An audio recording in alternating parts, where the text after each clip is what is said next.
Hi, this is Kaz coming to you from Tool, Texas for Kit's American Cuisine. Today we're going to make pancakes. Let's go. So we're going to start off with 8 ounces of flour, 2 tablespoons of sugar, 2 teaspoons of baking powder, and a half a teaspoon of salt. Those are our dry ingredients. For our wet ingredients, we're going to have 8 ounces of milk, vanilla, 2 large eggs, and some melted butter. For the second dish that we're going to make with the same batter, which will be corn and jalapeno fritters, we just need a little bit of corn and a chopped up jalapeno. First we throw in our flour. Let's get it all in here. Then we're going to throw in the sugar. Next will be the baking powder. Let's throw in the salt. It doesn't really matter the order. We just need to get it all in. Once it's there, let's just whisk it to incorporate. This is not a big deal. Then we're going to go ahead and move on to the wet ingredients. I'm being very slow here for the camera, but you can mix this entire thing up in just a few minutes. So there's your milk. Then let's go ahead and toss in the vanilla for flavoring.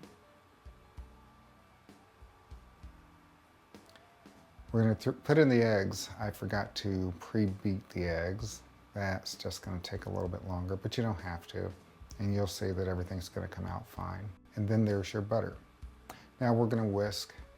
And for the sake of time, because I didn't pre-beat the eggs, I'm going to go ahead and do a little editing. There we go. But this really only took about 2 minutes to get to this batter consistency. So once everything is fully incorporated, I'm just going to show you what the consistency is supposed to look like. Here we go, almost. Now we're looking for a smooth batter, just a batter. Nice and thick. Kit doesn't like it this way, so I put in a little bit more milk.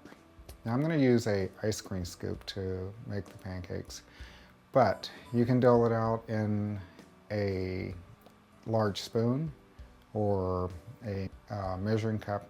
The reason why I'm using a ice cream scoop is so that I can get exact same size pancakes.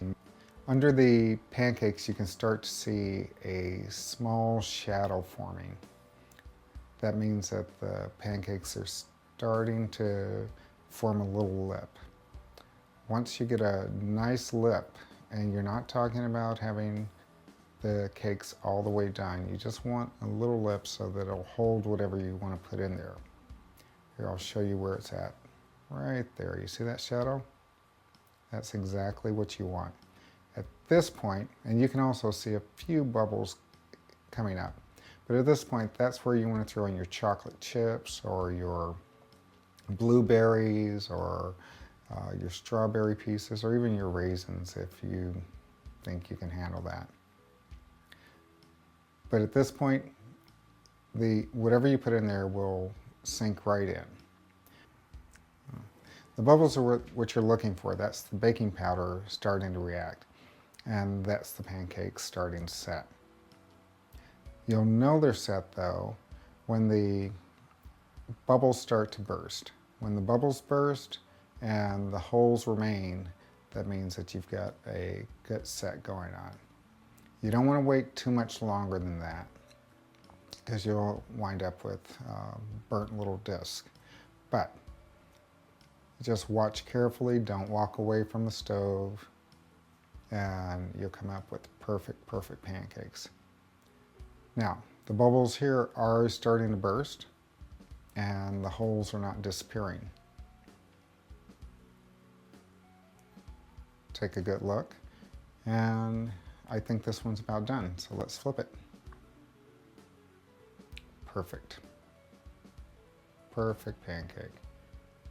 The holes on this one are not filling as quick because the griddle isn't as hot on that side, but I think we're ready. There we go. Now at this point, the pancake is actually almost done. All we're doing is waiting for the skin to brown up on the other side because the pancakes have risen.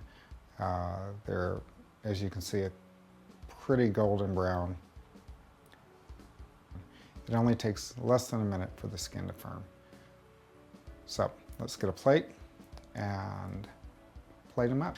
Now, second dish. On one side, I've got a very, very hot pan of oil. It's about 375 degrees. And on the other side, I'm just mixing in the corn and jalapeno mixture. The jalapenos aren't cooked, the corn isn't cooked. This is all going into the hot oil. It only takes a few seconds.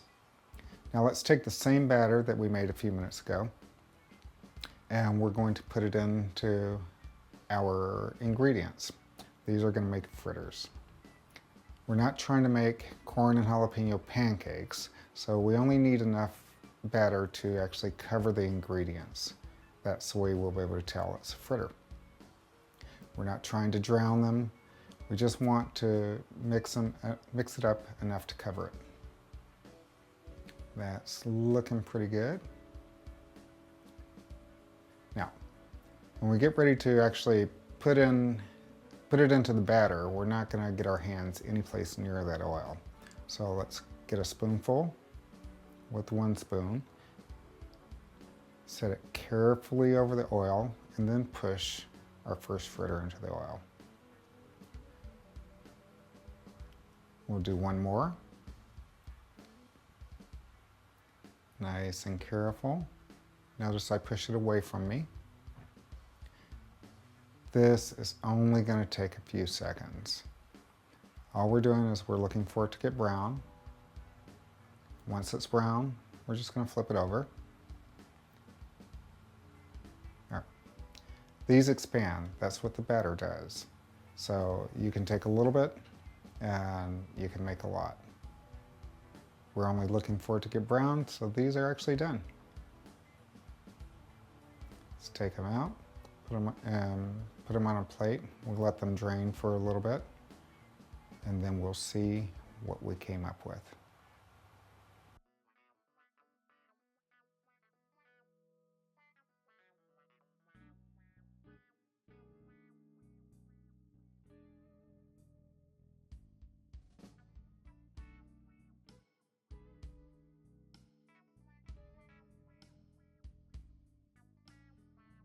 So we did this lesson in real time so that you wouldn't miss a step.